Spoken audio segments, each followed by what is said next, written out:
Welcome to Bitcoin World Media, जहां हम करेंगे क्रिप्टो की बात आपके साथ। आज हम एक बहुत ही परेशान करने वाली खबर पर बात कर रहे हैं जो गाजियाबाद से आई है। जी। हमारे पास इससे जुड़ी कई न्यूज़ रिपोर्ट्स हैं और आज हम यही समझने की कोशिश करेंगे कि कैसे ये जो क्रिप्टो में पैसा लगाने के लिए उधार लिया गया वो एक इतने भयानक अपराध की वजह बन गया। हाँ, ये वाकई में एक बहुत बहुत दुखद घटना है।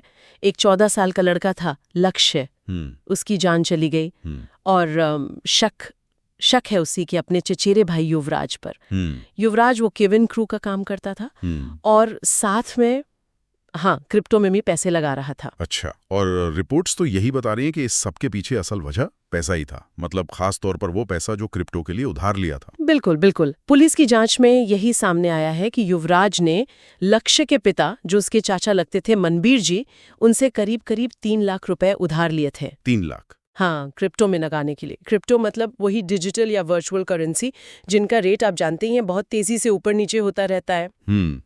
तो मतलब उसने उधार के पैसे से एक ऐसी चीज में पैसा लगा दिया जिसका कोई भरोसा ही नहीं। अच्छा, तो फिर क्या हुआ? देखिए, कुछ रिपोर्ट्स में ऐसा भी आया है कि शायद उसे शुरू में थोड़ा फायदा हुआ भी हो, शायद। लेकिन असली प्रॉब्लम तब शुरू हुई जब उसके चाचा ने, मतलब मनबीर जी ने, उधार दिए पैसों में से सिर्फ 50,000 रुपए वापस मांगे। सिर्फ 50,000? जी, और शायद बस इतनी रकम वापस करने का जो दबाव था उसी से वो घबरा गया। शायद उसे लगा कि अब पैसे देने पड़ेंगे। ये तो सोचने वाली बात है। मतलब सिर्फ 50,000 बचाने के लिए कोई इतना भयानक कदम कैसे उठा सकता है? पुलिस तो यही कह रही है कि पैसे वापस न देने पड़े। बस इसी इरादे से युवराज ने अपने ही चचेरे भाई को रास्ते से हटाने का प्लान बना लिया। हे भगवान! 16 सितंबर की रात थी। वो लक्ष्य को फिल्म दिखाने के बहाने दिल्ली ले गया। जी। प्रीत विहार। और वहीं पे उसने वो सब किया। जी।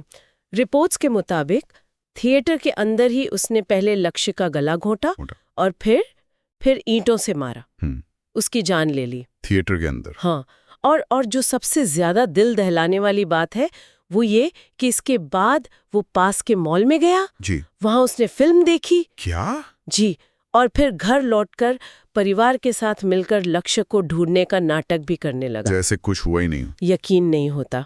तो फिर पुलिस उस तक पहुंची कैसे? जब लक्ष्य नहीं मिला तो गुमशुदगी की रिपोर्ट लिखाई गई।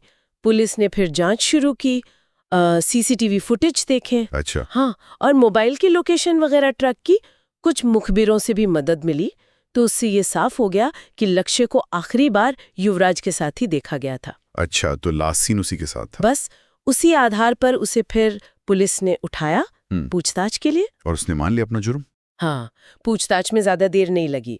वो टूट गया और उसने सब कबूल कर लिया। इंदिरापुरम के एसीपी हैं अभिषेक श्रीवास्तव, उन्होंने भी कंफर्म किया है कि आरोपी को गिरफ्तार करके जेल भेज दिया गया है। ये घटना तो मतलब साफ साफ दिखाती है कि उधार लेकर, खासकर क्रिप्टो जैसी चीजों में जिनमें इतना उतार चढ़ाव है, पैसा लगाना कितना खतरनाक हो सकता है। बहुत ज्यादा। ये बात बहुत जरूरी है समझना। अक्सर लोग जल्दी अमीर बनने के चक्कर में क्रिप्टो की तरफ खिंच जाते हैं बिना ये सोचे समझे कि इसमें रिस्क कितना है। तो क्या ये कहना ठीक होगा कि उधार लेकर क्रिप्टो में पैसा लगाना बाकी चीजों में पैसा लगाने से ज्यादा खतरनाक है? देखिए, उधार लेकर तो कोई भी निवेश करना, मतलब कहीं भी पैसा लगाना, जोखिम भरा ही होता है, इसमें तो कोई शक नहीं। हाँ, वो तो है। लेकिन हाँ, क्रिप्टो के मामले में ये खतरा कई गुना बढ़ जाता है। एक तो जैसा आपने कहा, इसकी कीमतें वो बहुत ज्यादा ऊपर नीचे होती हैं, बहुत वॉलेटाइल हैं। आज पैसा लगाया, कल वो आधा भी रह सकता है या उससे भी कम। सही बात। दूसरा, इसमें वो जल्दी अमीर बनने वाला फैक्टर, वो लालच बहुत ज्यादा होता है, जो लोगों को कई बार बिना सोचे समझे बहुत बड़ा रिस्क लेने पर मजबूर कर देता है।